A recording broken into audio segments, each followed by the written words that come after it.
I think one of the most misunderstood things in non monogamy is compersion because people hear about it and they suddenly think, like, cool. So if I'm healed enough, I'm supposed to feel nothing but joy watching my partner fall for someone else, right? That creates a lot of pressure, especially when what you're actually feeling is like jealousy, fear, comparison, grief, insecurity. And genuinely, I don't think the goal should be forcing yourself into compersion. I think the goal should be building enough emotional security that your partner's joy no longer automatically feels like it's your loss, right? And sometimes that looks like compersion. And sometimes it just looks like neutrality, and that's totally okay too. Hey friends, welcome back to Nope, We're Not Monogamous. I'm Alicia Payne, your non-monogamous relationship coach. And today we're going to talk about compersion, what it actually is, what it isn't, why so many people feel like they're failing if they don't experience it immediately. Because compersion gets talked about like it's this magical emotional destination. Like if you're emotionally evolved enough, jealousy disappears and compersion takes over. And I really don't think it's that simple. It's definitely not for me. So today we're going to talk about like the difference between jealousy and compersion, why comparison makes compersion so hard, emotional abundance versus scarcity, why neutrality is often a really, really huge win, how to stop forcing yourself into feelings that you're not actually having, and how emotional security changes the way you experience your partner's joy. Okay, you in? Let's do this. Okay, to start, compersion is not actually the opposite of jealousy, right? Like one of the biggest misconceptions about compersion is that people think like if I still feel jealous, I must not be doing non-monogamy correctly. And that's just not true. Jealousy and compersion are not mutually exclusive, okay? Like you can feel insecurity, tenderness, and happiness for your partner all at the same time. Humans are emotionally complicated. I think we know this by now. And honestly, sometimes compersion isn't accessible yet because your nervous system still feels unsafe, or it's not a skill you've honed, right? And that doesn't make you bad at this. It makes you very, very, very human. And I think a lot of people hear about compersion and they start turning it into this like impossible standard that they're supposed to achieve. I know I did. Definitely. Like, God, if I were just getting this right, if I were evolved enough, if I were healed enough, if I were really cut out for non monogamy, if I was actually polyamorous, right? Then I would never struggle when my partner connects with someone else. And seriously, that mindset creates so much shame. So much shame because now you're not just feeling jealous, you're judging yourself for feeling jealous.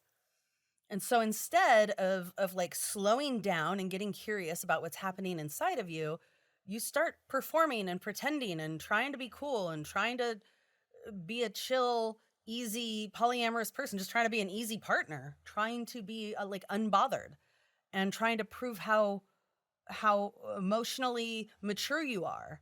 Meanwhile, internally, you're like spiraling, right? Like I see it happen all the time. I did it to myself where people override their actual emotions because they think that discomfort means that they're bad or wrong or failing. And they're like, no, no, no, I'm fine, when they're totally not fine. Or they force themselves to hear details they don't actually want to hear yet, right? Or they agree to pacing and timing that their nervous system isn't ready for, or their relationship isn't ready for. Or they jump straight into compersion because they think neutrality isn't enough. But neutral is a super solid goal, okay? Because if you're forcing compersion, if you're like, I don't know, pretending that you're feeling compersion, that's like, I don't know, self-abandonment in like a fancy outfit. It's like putting on layers and layers of makeup. Like it's not you, it's not real. Real compersion doesn't grow from abandoning your own emotional reality, from abandoning yourself, right? If your nervous system feels overwhelmed, unsafe, activated, flooded, like pretending to be happy about it doesn't make more security. right? You're like suppressing your feelings and they're going to come back louder later, right? They're going to show up later as resentment, shutdown, panic, emotional exhaustion is suddenly blowing up over something that should have been small because your body was like trying to tell you something the whole time. It was trying to give you a message. And that's why I really want to normalize feeling neutral. Neutrality is a huge win. Seriously, huge win. You don't have to feel ecstatic every time your partner likes someone else, right? Like, great. If that's what you feel, awesome. In my like 12 years of non-monogamy, I've felt compersion like I could count it on one hand. Okay? It's it's not necessary. You don't have if you naturally feel compersion, awesome. If it's something that you start to develop, awesome. But you don't have to become like some glowing beacon of enlightened polyamory where you're thrilled 24/7 watching your partner fall in love. Okay? Most of us enjoy this more for what we're getting out of it rather than what other people are getting out of it, actually, cuz again, we're really human. So sometimes like healthy communication around this isn't I feel compersion. It's like I'm feeling regulated or I trust us. I feel secure or I'm actually doing okay or I'm okay with feeling what I'm feeling or I don't feel threatened or I know that this feeling is going to pass or even like this is uncomfortable, but it doesn't feel dangerous. That's all pretty neutral and it's also growth. And for a lot of people, it's massive growth. It was for me and a lot of my clients, right? Because when your nervous system stops interpreting your partner's joy as evidence of your inadequacy or your replacement, that starts to shift things. And ironically, that's often the place where genuine compersion starts to become more naturally possible because you stop treating love like it's a scarcity game, right? When you stop treating it like it's definitely going to disappear, it's a lot easier to feel compersion and to feel secure. I think one of the reasons that compersion gets talked about in such an unrealistic way is because people skip over the very real emotional barriers that can make it like, hard to experience, right? Like if your nervous system is hearing like my partner likes somebody else and immediately translates that into I'm being replaced, of course compersion is going to feel hard. Of course you're not going to be stoked about that. There's nothing wrong with you, I promise. It makes sense, okay? Uh, a lot of the barriers to compersion are deeply human. They're like fear of loss, um, fear of abandonment, comparison, scarcity, having an anxious attachment style, and our social conditioning that taught all of us if your partner really loved you, they wouldn't want someone else, right? That conditioning runs deep. Those wounds run deep, and comparison, especially, can get really, really loud. It might sound like I'll give you some examples that I've literally said out loud, right? She's prettier than me. They laugh harder with them. They seem like they're more sexually compatible. They have more in common than we have. What if I become less important now? And seriously, like those thoughts feel incredibly convincing in these moments of insecurity, especially if you already struggle with self-worth or fear not being enough, like most of us do, right?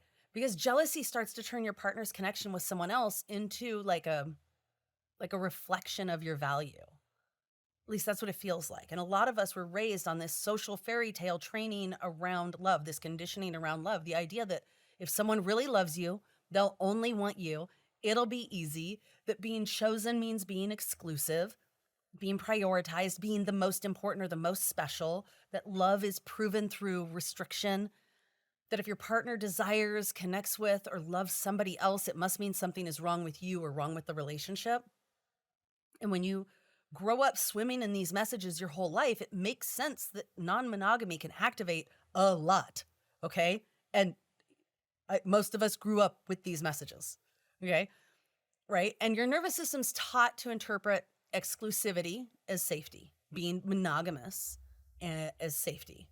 And so if you're opening up a monogamous relationship, that exclusivity changes, or even if you're just, starting to be in relationships that are non monogamous, your brain like immediately jumps to, wait, am I still important? Am I still special? Or does this mean I'm like not enough or not special or not important or too much? And honestly, I think a lot of people blame themselves for these reactions without realizing how deeply conditioned they are. We've been trained to see love through a scarcity model. Like affection is limited, attention is limited, desire is limited, importance is limited. There can only be one favorite, right? I tell you what, anytime somebody asks me about my favorite anything, I have a list of about 10 things because I cannot pick a freaking favorite anything: food, flavor, music, movie, book. I have so many people. Kid. God, can't tell you how many times my kids ask me which one's their favorite or which one is my favorite. I'm like, dude, guys, like, I love you all. Definitely don't have a favorite. I have a favorite on particular days and because of particular things that they're doing in that moment, sure. But nah. So, anyways, we have this idea that like if somebody else gets some, whatever it is, love, attention, whatever, there must now be less available for me. But human connection is usually so much more complex than that. And part of the deeper work in non-monogamy is learning to separate out someone else is also meaningful from I am no longer meaningful. Those are not the same thing. And your partner connecting with someone else does not erase your value. And it doesn't make you less lovable. It doesn't make you less important. It doesn't make you less special. And I know that can feel really hard to believe emotionally and deep down sometimes, especially when those stories, those that we grew up with, get activated, right? But that's why this work that we do in non-monogamy matters, because compersion is so much less about forcing yourself to feel happy and so much more about like slowly untangling the belief that love only counts if it's exclusive, and about healing that fear that someone else's joy automatically means your loss. Because when that fear starts to soften, your whole relationship to non-monogamous relationships can start to soften too. So what actually creates compersion, right? I think a big misconception about compersion is that people think it's something you're supposed to make happen, force yourself into, something you're supposed to do. Like, okay, my partner's excited about someone else, so now I should also feel excited immediately. But that just creates more pressure. Because compersion's an emotion. It's not a performance. It's an emotion.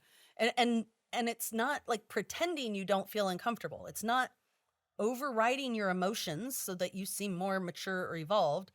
It's definitely not forcing yourself to smile while your nervous system is like internally screaming, right? Real compersion tends to grow more naturally from a sense of emotional safety, from a sense of security, from trust, from self-worth, from secure attachment, from communication, from feeling emotionally connected and grounded in yourself and in your partnership, from having a full cup. Compersion grows more naturally when your nervous system no longer sees your partner's joy as a threat to you. That's a really, really deep shift, and it takes time. So like when your body stops automatically translating they're happy with someone else into I'm losing something, that's where things start to change.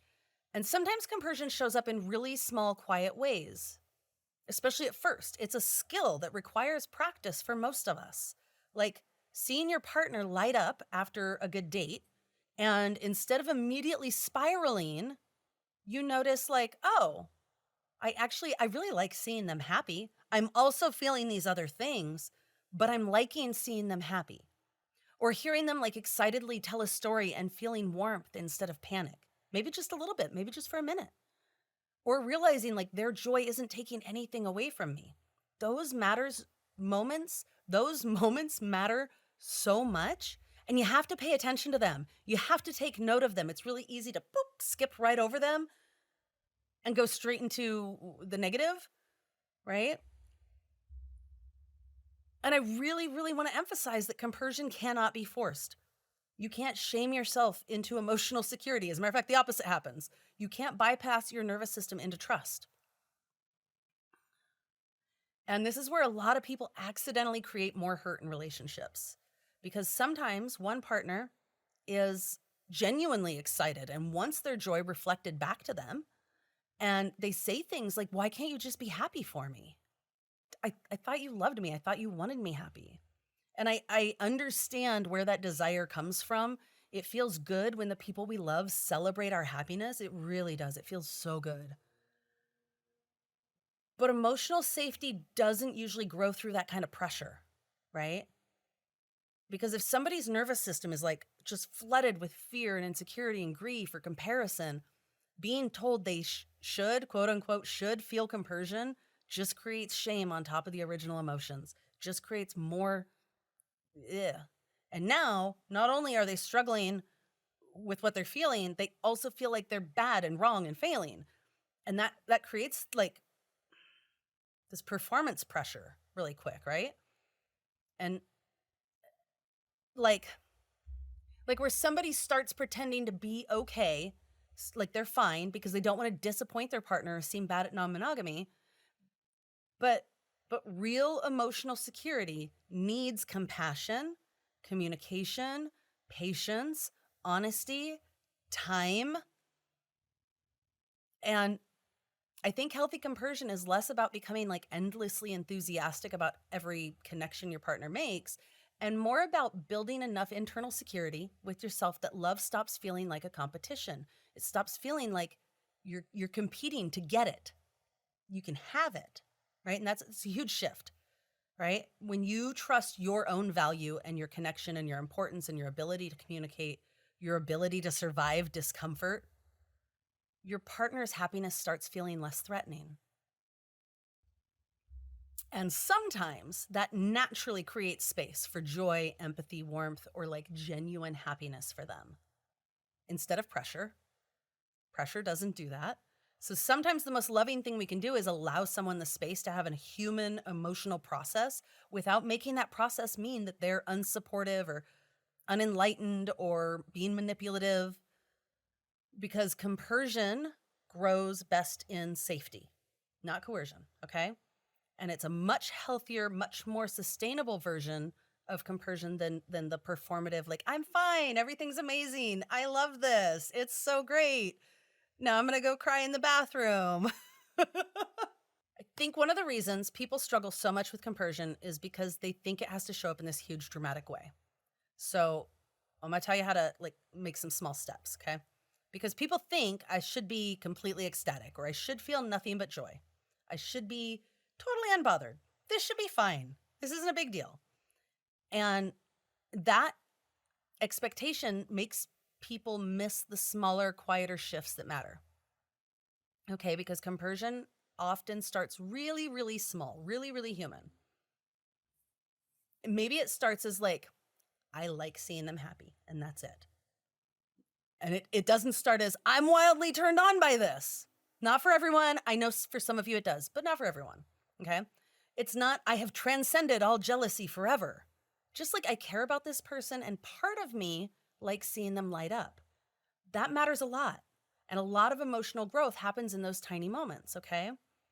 Like little moments where you pause before you start spiraling and you choose curiosity instead of panic, or you notice a little bit of warmth instead of comparison, or you feel appreciation instead of like an immediate threat. Notice those moments. And a lot of times practicing compersion looks like redirecting your attention to those moments.